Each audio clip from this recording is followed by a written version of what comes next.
So now let's see how we can go ahead and upload out files into Terabox using the desktop application. So to do that, you can see the floating window right here. And as I click on it, it actually opens up the Terabox. Or you can go around over here onto your taskbar right here and then click on this as well, or enable close and open up the floating window right here, just like this as well.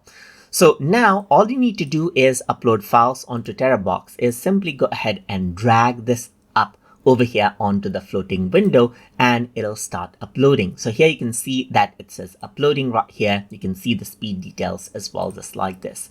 So this is what you have. And then if I were to go around and right click and open the main panel, now you'll be able to see that particular file uploaded right here. So you can see that this is the file.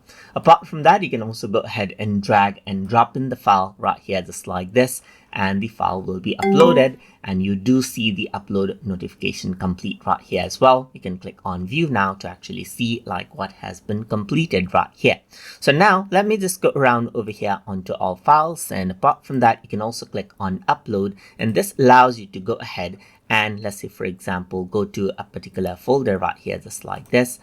Select out the file that you want to upload, and you can go ahead and upload it out as well. You can even similarly go ahead and upload out folders as you want as well, just like this, and then that will be uploaded out. Similarly, you can go ahead and click and drag out the folder that you may have. Like, let's say for example, I got the folder. You can simply go ahead and drag this in right here, and upload happens. Over here in the transfer details, you'll be able to see like what files are being uploaded and what are completed right here, just like this as well.